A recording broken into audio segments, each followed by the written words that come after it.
Welcome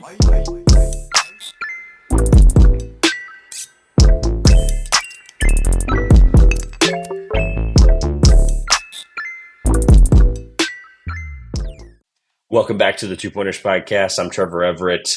And as you heard last week, this is going to be a thing we recorded, I believe, 2 days before it was released on that Wednesday. I want to say we recorded it on the 15th. But if you're hearing this, I am in the middle of the Atlantic Ocean, the Caribbean. I'm traveling. Got to get a family vacation in there before we ramp up into the NBA playoffs. Don't worry, I have people catching me up for what happened and all that stuff. I'll be able to rewatch everything on League Pass when I get back. I'm super excited to jump into this. As you'll see in the title, it's end of season awards last week. This week, we actually did like a pre-recorded for this, where you're going to be hearing our kind of not so real awards, team awards, funny ones that we made up, some interesting debates and conversations around the way this season played out. You'll see some of that when we get to it. We went about 45 minutes on that as well. So don't forget to like, comment, subscribe. 5-star rating and review is greatly appreciated. Don't forget, SeatGeek is the presenting sponsor of the Two Pointers Podcast. Big thank you to SeatGeek for their partnership. $20 off your first purchase if you use code 2pointers, TWOPOINTERS. Again, that's 2 pointers. Link in the top of the description will take you into the SeatGeek website or app, depending on the device that you're on. You're able to make that first purchase. Sporting events, concerts, whatever you're going to be doing this summer, baseball, basketball is going to obviously crank up into the playoffs. Whatever you're doing, $20 off that first purchase. SeatGeek, link in the top of the description as always. So again, like you heard in the title last week, all that stuff, now you're caught up with the pre-record to understand what's happening. Greatly appreciate the support and enjoy the show with the Grayson.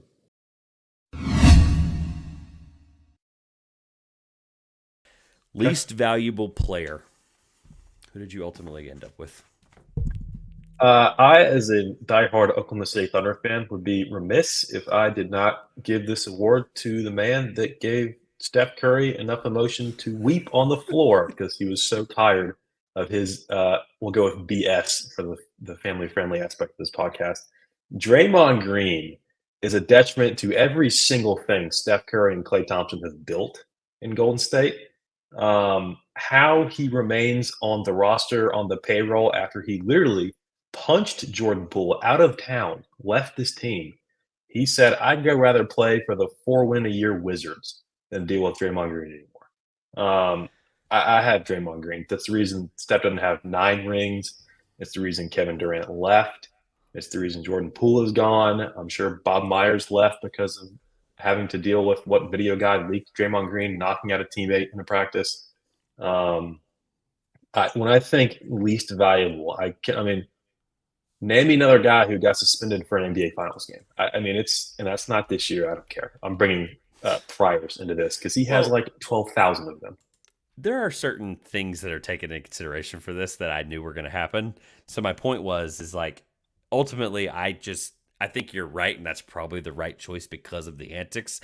And don't get me wrong, he will be a feature in the NBA Good, Bad, Ugly article that comes out every year on this feed. He will be a focal point for a second year in a row of the Good, Bad, Ugly. You decide where he ends up. Some of the stuff about the championships before is what it is. I went with Jordan Poole. As hilarious connected as the stupid award is, I went with Jordan Poole, which is, when you said it, I just started laughing and I had to beat myself. I went with the guy that is dead last in win shares amongst the eligible 177 players for this award.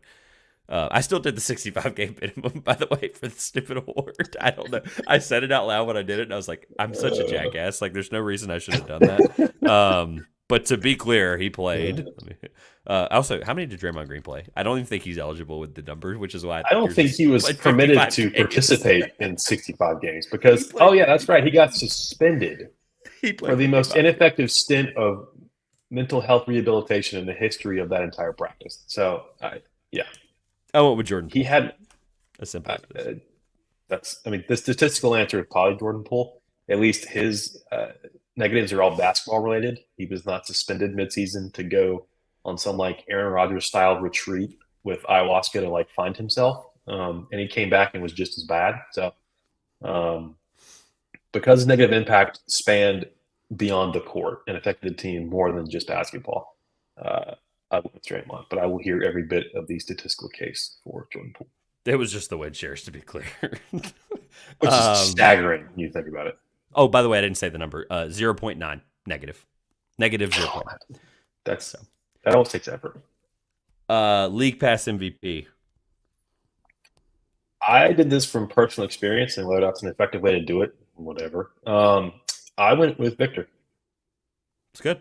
I found myself watching San Antonio Spurs basketball, not from like 2014, 2015, like this year. I took that in consideration. Because of what I watched games even though they were horrible. Yes. I almost want to close my eyes when he does not have the ball or he's not in transitional defense. But it's a great way to watch the game. The overall product is so atrocious, but he shines through it to such an extent. I felt bad being a general fan of the NBA, not watching his games. This is the kind of stupid stuff that comes up when we do podcasts. Can you imagine a deaf person watching him play? I mean, it would be. I think the effect would be communicated still somehow. It was just that's like somehow. When you said blind, when you said I close my eyes when Jeremy Sohan gets the ball or Trey Jones or whoever. I thought about it. I'm like, what if and I know commentary is only effective. Imagine let me just make this hypothetical even stupider. A deaf person has the best seats in the Spurs arena, wherever that might be, whether you think that's the middle of the court, whether you think that's courtside, whatever. A deaf person watches Victor, no commentary involved. You have no idea what the crowd's doing. Right. Obviously, you can see him reacting, whatever. But just imagine for 48 minutes you watch him deaf. He still has to be the most exhilarating player in the world. It just you would say this is the best player in the world. I don't care what they have in Denver, what they have in Oklahoma City, who's in Dallas, who's in LA, Milwaukee. It would be, I think, that transcendent beyond the lack of ability to hear the 4,000 people that sat there in San Antonio past a quarter and a half. But fun fact, they were top 4 in attendance. So. Were they really? Okay, well then, league pass and real attendance MVP. Because I promise you, if he wasn't there, wolf. But that talking about personal experience. By the way, I think it's top 4. I just saw it the other day. I have to look again. But talking about personal experience, I went with Anthony Edwards. That dunk he had alone won him this award. That dunk that that's a very I had people texting me that don't really watch the NBA that much and were like, "Did you see that dunk?" And of course I saw that dunk. I was watching it on one of the 72 screens or channels it was on. And he cares every second he's on the floor, even if it's a game against Portland. Yes.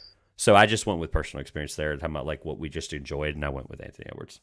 I think you're right though, either way. Even if there's not a right answer to every one of these next 5 awards.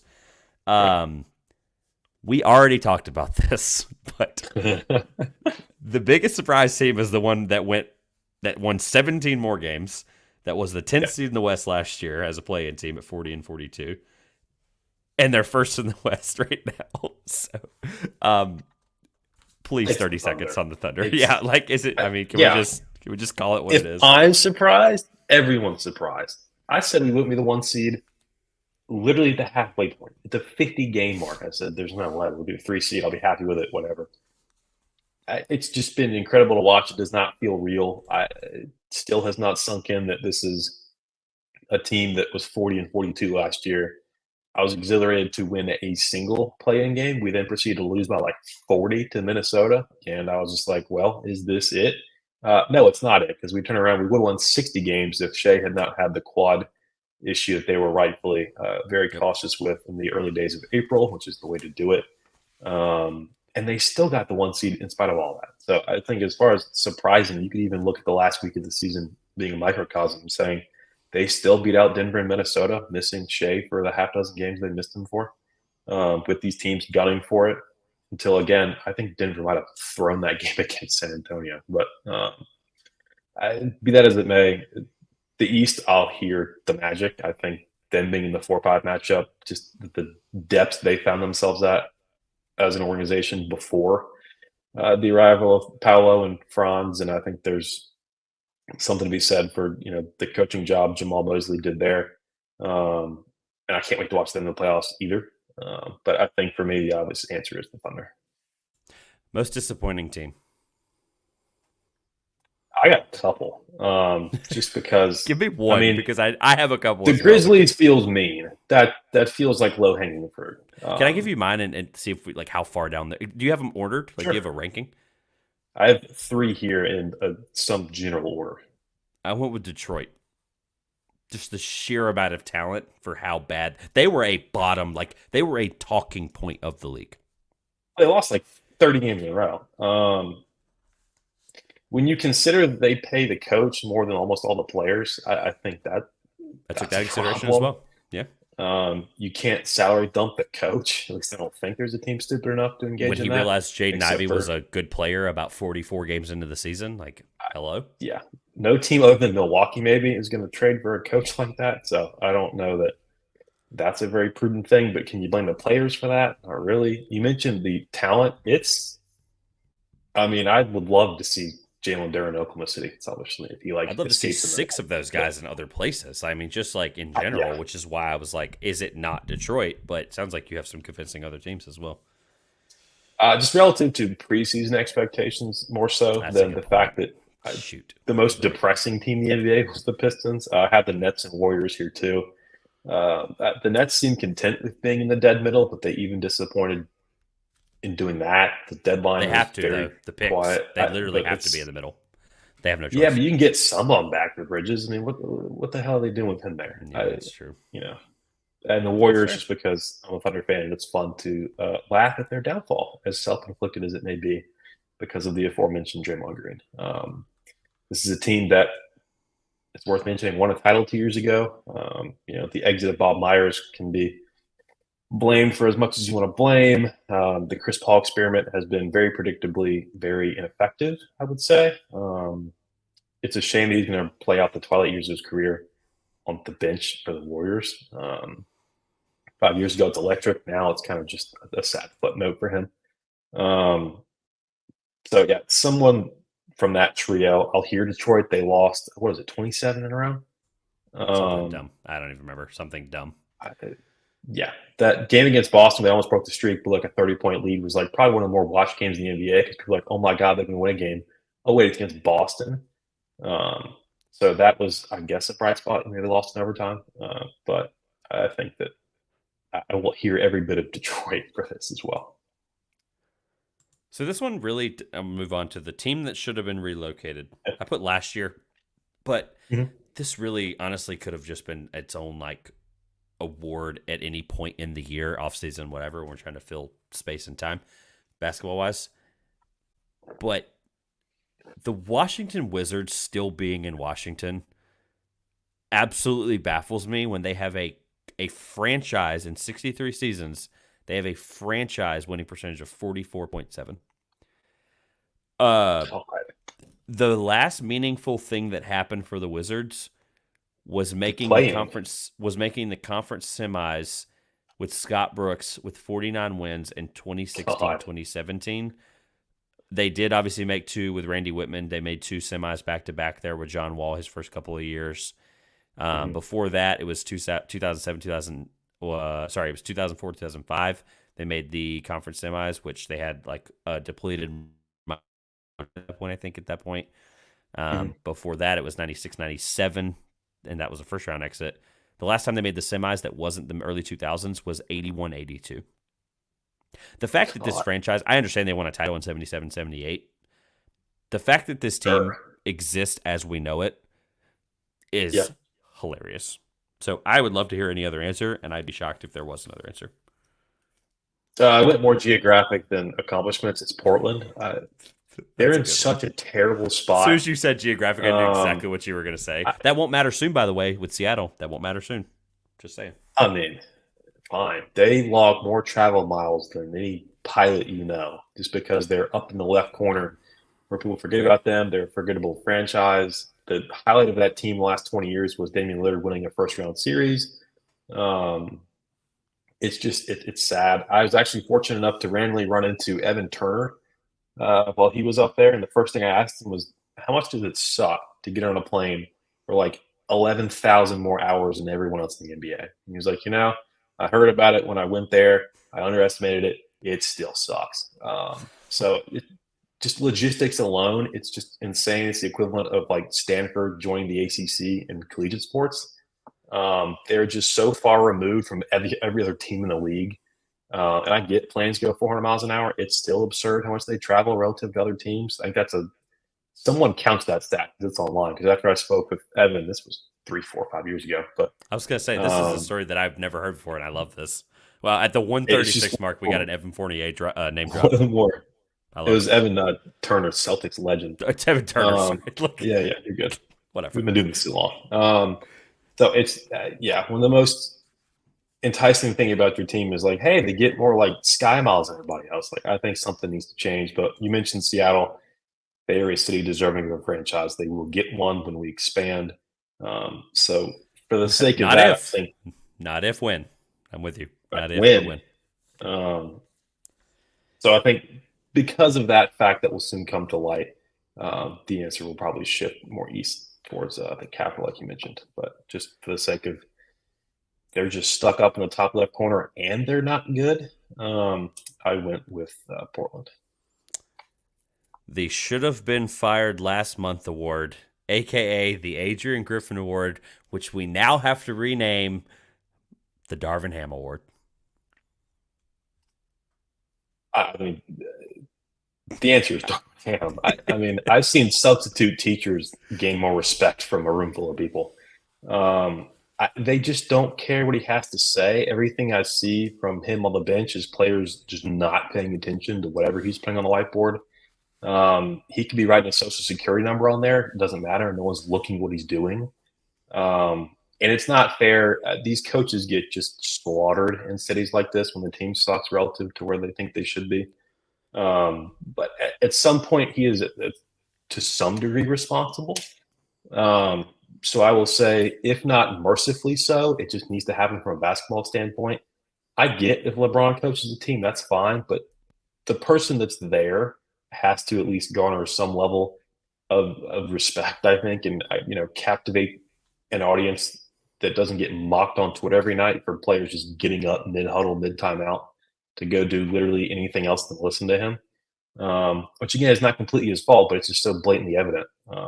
My backup answer was should have never been hired, which was Doc Rivers. But for the sake of the exercise, I went with the new namesake for this, which is Darvin Ham. Love it. Monty Williams was also considered for the award name, the title, but it was actually named the Steve Clifford Award at one point, and then it had to be renamed. This is a really fun one. I hope this award and this tradition stays on for as many years as this podcast is on the air. And it just changes names. Like it's like the Walter Payton. It's like the opposite of the Walter Payton Man of the Year, like the polar opposite. And I feel like we should look into the history of this more than we probably have. I'm sure the names probably changed if we did the actual tracking of this 2-3 years ago. I'm sure I could find it on Google Doc somewhere. Anyway, all right, this is where it gets kind of interesting. I'm thinking about doing this. I know we had talked about a hypothetical, and I probably should talk to you about this off air, but we've had so much fun with these hypothetical awards, and we still haven't even talked about the play-in, playoff, or finals teams and winners. I might just do this as a two-part. We might just do this as a two-part, so that this is just people hear the stupid awards while I'm on vacation. So we'll get to the play-in team that you're most confident in making a run. And before you answer, I'm just going to tell you I have none of them. Yeah, I mean, would I put money on any of these? No. I think if I was forced to select a team from each conference, it would be, in my eyes, it would be the 8th seed from each conference, and that is in the West, the Los Angeles Lakers. If they don't throw games and just get bounced, which would be objectively hilarious, and then I have the Heat in the East because it's what the Heat do, and it may be giving them too much credit to just assume they're going to shock the world again or make life hell for a Knicks team that has just been destined for misery. Julius Randle will not participate in the playoffs. I, as a fan, absolutely hate that. This team is the 2 seed in the Eastern Conference, which is great for a market like New York that has been starved for success for a very long time. So I think that the basketball fan in me wants the Knicks to, make the Eastern Conference Finals, but I could also see them without Julius Randle, whether they match up with Embiid or the Heat, honestly, falling victim to an early upset. So, give me the Heat and the Lakers. But like you said off the top, I am like 20% confident combined with those two as far as winning a playoff round, just because I think of how good the top teams are in each conference this year. So it's not a great year for the Cinderellas in the NBA, I don't think. Yeah, so that's the tough part is like you basically laid it out. Like the paths are just incredible. I mean, like they would Right. have to do a war path. The Pelicans I lean towards a little bit, but then after what we saw in game 82, then they have to play the Lakers again. Like it Right. just doesn't lay out for them. And then your point about the Knicks like path to the Eastern Conference Finals, it's legit. Like it can really happen. The It's more I think not about it, that they hard. Yeah. they would play a potentially hurt Giannis-led Bucks team or a Pacers team who's a 6 seed for a reason. I get they're only 3 games back of the Knicks with a 4 seed difference there. But then the Celtics would obviously have to get through Cavs Magic. So the fact that the Knicks might be playing the Celtics for a spot to go to the NBA Finals would be really awesome for whoever is out of the gauntlet in the West, because obviously the Knicks could potentially be a finals team. I'm just putting it out there because whether Julius Randle, I've made it public how I think about him consistently enough. The problem is they've been good since he's been gone. That's a fair shout too. Yeah, it's change not out of the that. question. They're not in the Celtics half of the bracket, which I think is huge for any team in the East, frankly, to make a run, which to me means 2 rounds. So yeah. The other part I would have, the other problem I would have is you're sure as hell not picking Atlanta. You're sure as hell not picking Chicago. No. At that point, do you really believe in the Heat? And the Sixers, as bad as we think they could consistently, obviously we're thinking like, okay, Embiid's back. They have a Joel Embiid for crying out loud. Now, do I, of all people, want them to win because of that ticket I sent you 3.5 weeks ago? Of course I do. I want the Sixers. I want the Sixers to be bounced tomorrow. But look, the hope is still alive. They're a 7 seed. They would need to lose, obviously 7-8. They would have to lose to Bulls or Hawks, and I don't feel great about that. So. With a healthy Trae Young, you could see something like that, maybe. I don't know. I'm okay with losing money. It's just the fact that I want a better playoffs, even if I want to win more money. And I think the Sixers making it would be better for the playoff series. Knicks Sixers would be better than Knicks Heat. So ultimately, the answer to the question, I think we agree, is none of them because the paths are too difficult. Yes. So the playoff team that we are most confident in letting us down. Don't say your old team for crying out loud. It's just not. No, I thought about it. I really, really did. But no, it's the Bucks. Because if they let you down, it's not a real letdown. They're not. It's not a real letdown if they let you down. They're the 1 seed. This is such house money. Please God, don't lose the 1-8. The top 4 seed was house money. Okay, that's why I'm saying it doesn't matter. So who would be the biggest letdown? You said the Bucks. Why? Yeah, just because the Giannis calf piece of it, the Middleton hot and cold aspect of it. He's not quite the Robin he was when they won a title recently. Drew Holiday does not play for this team anymore. I think Drew Holiday, by the way, let me make this abundantly clear because you may not remember this. The same Drew Holiday, less than 18 or 24 months ago, I don't remember when the exact report came out, said that, I think it was right after that Olympics, so it may have been a year ago. He said that, this is when he was in Milwaukee still. He said that once this current contract runs out, I'm starting to feel like I'm ready to retire. Something to that nature. I'm paraphrasing.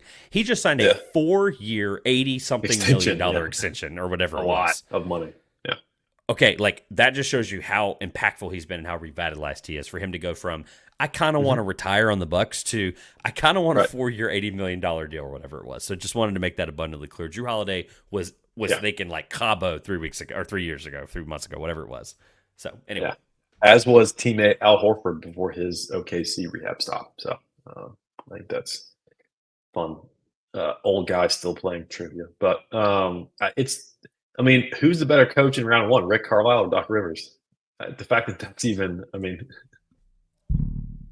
I'm not as big of a Rick Carlisle fan as probably a lot of people should think I might be. Not either, but it's who am I less low on. I hate them both in this series. So I wouldn't pick either one of them to be abundantly clear. But when you're seeding that to a 6 seed that plays literally no defense whatsoever, I think that's a bit of a red flag. And the Bucks, again, they don't see the Celtics. They're in that lower half of the bracket. But I think the Pacers are a live dog as far as, like, if I had to pick a series upset first round without seeing how the play-in plays out, I would go Pacers over Bucks.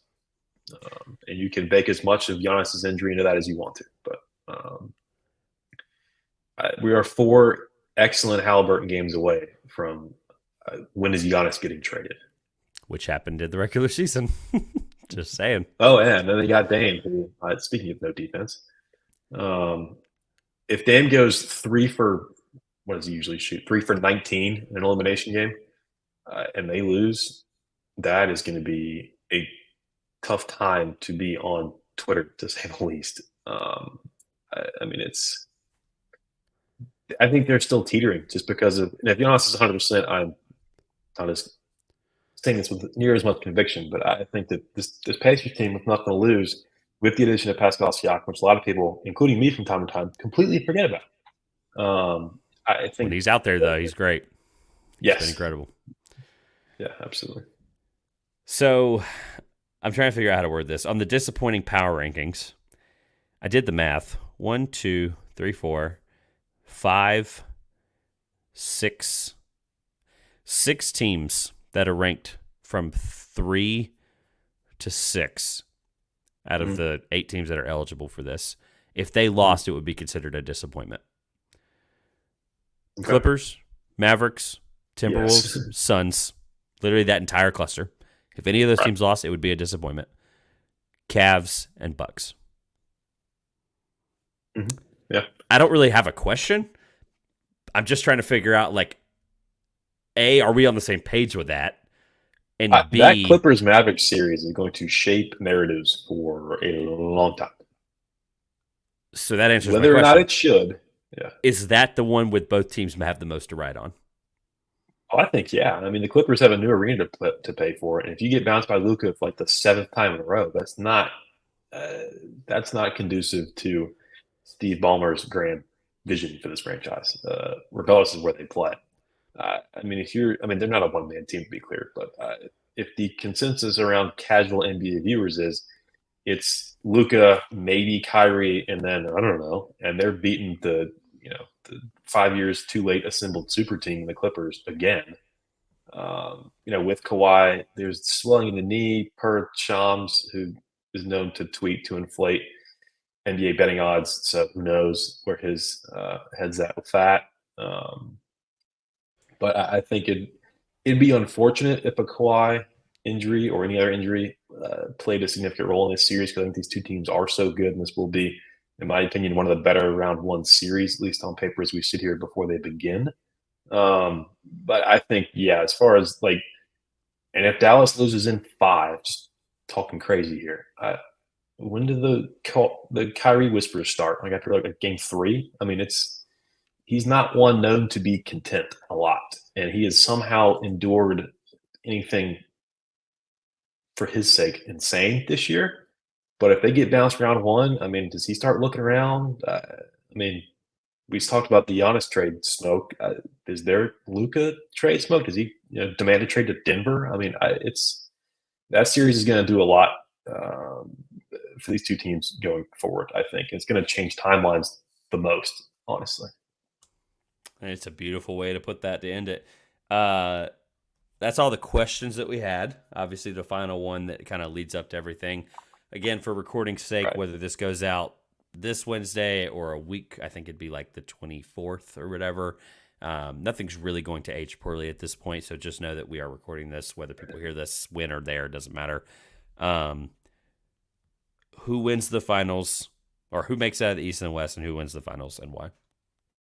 So my true answer, one that I hope is wrong, is I think the Celtics beat the Nuggets. It's boring. It's the two best teams, you can argue, on paper. I think the Celtics are the best team on paper, obviously. But if I was putting dollars on it, if I had one pick, for $1 million or whatever, I would say Celtics over the Nuggets. The Celtics feel inevitable in the East, but we've had teams in the past, specifically Celtics teams in the past, that seem destined for a title fall short. I think I'd be shocked if the Celtics did not exit the Eastern Conference with another finals berth, and I think this time they break through and win one. What my heart would love to see, just because of what it would mean to both fan bases and how fun that series would be, think about the venues that a finals would be in. Thunder Knicks would be, I think, incredible. You talk about two arenas that would be just absolute riots. I would hope 7 games. That would take decades off my life. So the fun fan in me says Thunder over Knicks, just because I don't think we beat the Celtics in the finals if we get there. So selfishly, I'm going to pick somebody else. Official answer, as an NBA consumer, Celtics over Nuggets, but then the Thunder fan in me would love to see Thunder over the Knicks. You can get that. You can get Boston, Denver at plus 250. The next That's closest, insane. just to play each other. Yeah, plus Right? 250. Yeah. You want to you want to guess who the second Boston versus is, and what their Clippers, odds are? probably. That would be fourth. Really? Don't look it up. Try it. Try to figure it out. I'm looking at Oh, the you're looking teams. at the Is it list. Yeah, Phoenix? they would be fifth. It can't be Minnesota, is it? They would be sixth. What am I? Is it the Thunder? It is. Oh, Boston, Oklahoma They're City probably is plus 600 ish. plus 950. Ugh, that seems fair. That's I mean, like, I it's get it. One seed, I get it. But, like, right. whoa. Like, Dallas, by the way, third at plus 1,000.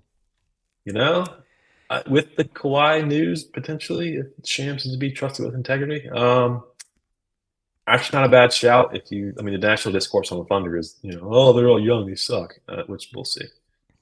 Boston to beat Denver, like you said, plus 520. Mhm. Denver to beat Boston, plus 610. And then a significant jump to Boston beating OKC, plus 1480. Just the fact that any of those are south of 10-1, for those not in tune with the gambling aspect of this, is insane. Like, think UConn title level chalk. That's crazy. Oh, Boston Denver, you mean? Mhm.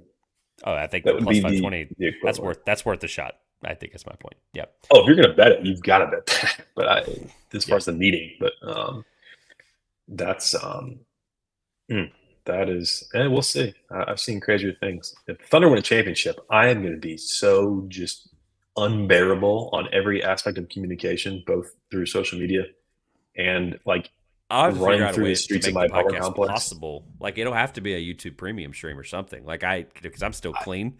I'm gonna have to With give the you warning. iPhone. Oh, yeah. I I'm going to have be to figure something one, out. I don't know. heavily intoxicated. Two, I don't know if HBO would air what I would say after a Thunder championship, but I would do my best, but I would be probably sobbing, to be clear, but that would be incredible. And you have my exclusive post game reaction rights, so no worries there. Oh yeah, and we hadn't even talked about it yet, but that sounds great because I know that was really fun last year doing those 30-minute right after the things. That was amazing. Yeah. It was great. I hope we get more than 5. That'd be nice. I was gonna ask, like, on the way out, like, what's the Celtics, like, what's the reason that they don't make the Eastern Conference Finals? But then I looked at their path again and went, it's Cavs Magic.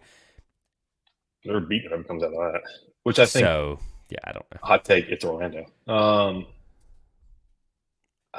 Yeah, it's interesting. I didn't want to dive into playoff matchups too much today because I didn't know when, because of the vacation, didn't know when this was going to time out.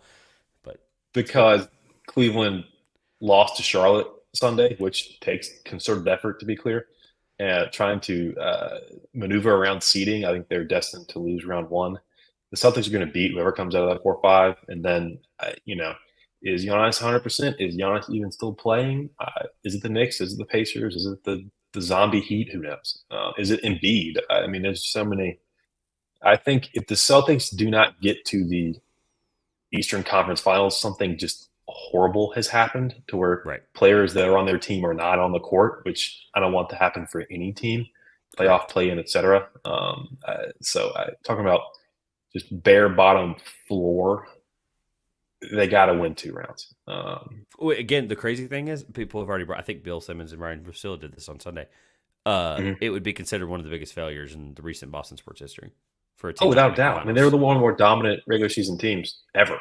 To not make the finals, not even the Eastern Conference Finals, to not make the finals, which is crazy. Hey, that's fair. That really is fair. It feels, the more I look at it, how weak it really is. And really the only reason we didn't make playoff predictions today to lead us into the second full hour was that I didn't feel like it was a service to both of us that we just got the seating yesterday, so I don't feel like it was enough time to process everything. Right. And then B, we know there's some injuries up in the air. These guys could be healthy by the time the play-in is finished and they actually play this weekend, which sucks. I'm literally going to be in Orlando next weekend. And if Orlando had freaking beat whoever it was, if Orlando had beaten Cleveland, they would have had a home freaking playoff game on Saturday. Oh my God, I'm still so angry at that. Like I could have been in, I don't care what it's called now. To me, it will always be the Amway Center. It would have been arena number 5 on the list, checked off the box. I'm so mad that they just had to lose to whoever it was. It was like the 2 games or whatever they lost. I'm not pulling it up. I don't care. Right. Yeah. But they could be the home team over Cleveland instead. And I think they would have had the tiebreaker, which is stupid.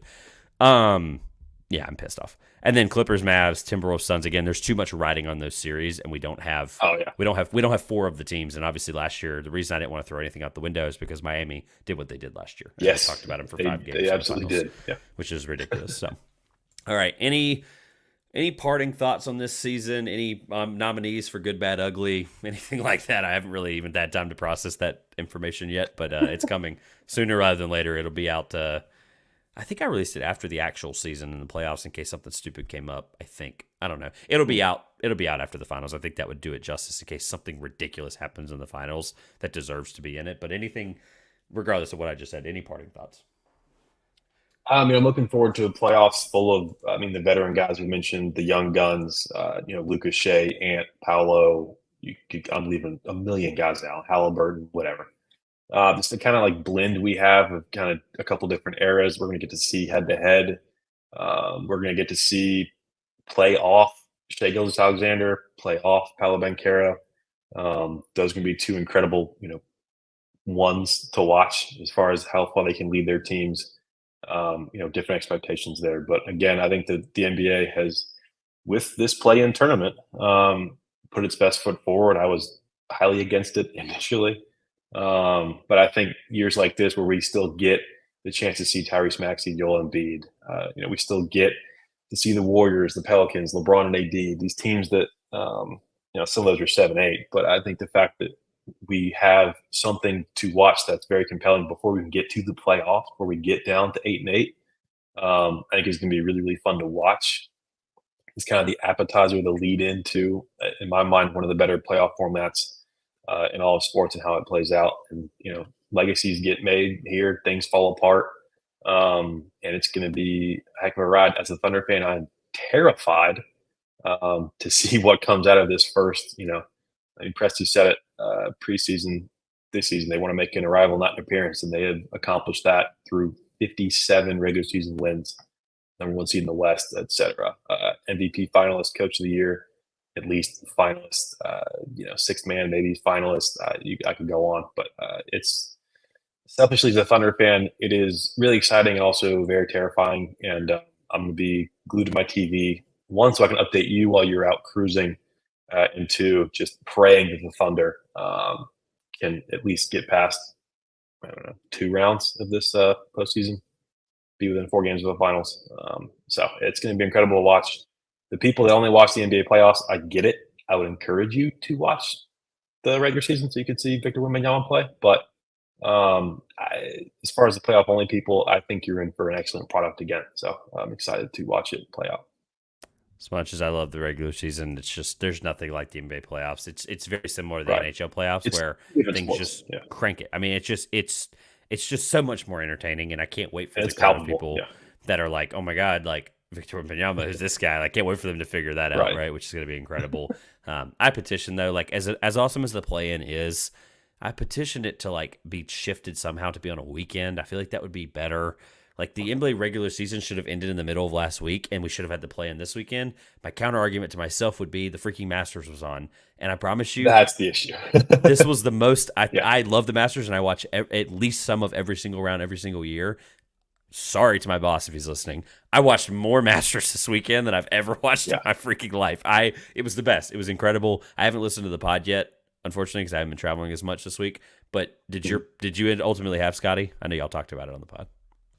Me and Jacob we kind of agreed that Scotty's chalk pick. Scotty should win. We both gave alternates, but with the understanding that this is Scotty Scheffler's Masters to lose, and he sure as hell played it out like that. So we, for the sake of the exercise, kind of DQ'd Scotty Scheffler and took selections from the field to challenge him. We were both not very close, but Which no is one why was. people He won had by 4 shots. So people had Hideki and that kind of like there was just right. That's who I went with. Yeah. Right. That's okay. Then that saves me 20 minutes of no, I'm kidding. But yeah, he's fun. Yeah, I don't know how I turned this into a Masters podcast, but ultimately, like he just, I mean, it's unreal. I wish I could talk about the Masters for 45 minutes, but people are listening to this and do not care. I would have been screaming on this podcast from the open that I was a homosexual, to be completely clear, right? If Max had won that plus 750 winner, man. I mean, he was second when I placed it. Oh my God, I can't believe it.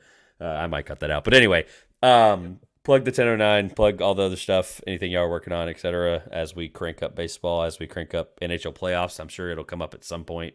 Maybe not from the other cohorts, but maybe from you. Yeah. I told you I'm only going to be at a playoff game if they're in the Stanley Cup Finals here than Hurricanes. But plug away, talk about whatever, and then we'll get out of here. Yeah, so me and 2 of my college roommates, we were all hydration specialists at Clemson. We now have a podcast together called the 1009 Podcast, Apple and Spotify. We're not too hard to find at this point, which is nice, but we're talking all things Clemson sports. So that right now is baseball, softball, spring game, the Elite Eight run. The basketball team just went on to the shock of everyone, including me, who may or may not have said less than great things about Brownell for at least 2 years now. But it's all forgiven because they went on a magic run. And I'm kidding, not really. We just lost half team in the portal, but that's not important. The baseball team is top 5 in the country. That's cool. We'll be talking about that, talking Masters, how wrong our picks were, how Scotty Scheffler is not human, etc. Did not have to welcome a child as he led the tournament, which was good. He can be back with his wife and didn't have to walk off the Masters as the leader, which would have been insane. We'll talk Tigers weekend, as dismal as that may have gotten. Like you mentioned, we got some playoff things heating up. I am the sole, I think, consumer of hockey as a Canes fan. So until we lose to Florida or Boston per annual tradition, I will be talking Hurricanes hockey. The NBA, they're kind of hit or miss. I watch it all the time, as you've heard for the last 2 hours. So I will be shouldering the load with NBA, especially if the Thunder, God forbid, make a run. I will be just unbearable on those airways with that. But lots of stuff to talk about, including MLB as we get into the dog days, get it to probably, late June, July, when the NHL, NBA crown champions. We'll have just baseball, and we'll have a ton of stuff to talk about with that. So, like I said, the 1009 podcast on Twitter at the 1009, and you'll find all our links on the Twitter. Love it. Everything will be linked in the description below, as always. And for the 774th time, and then add 5 more to whatever number I just said when we get to, at some point, I'm sure, in the playoffs, and then also, depending on Thunder results, of course. And then also, we'll be recapping. It sounds like you're in for the recaps as well for the finals, so that should be a whole lot of fun at probably this hour, give or take. So as we're recording this, ready. But yeah, early prep for it. But at 1009, at Grayson Hill, all that _Hill will also be linked at the top of the description. Thank you again, as always.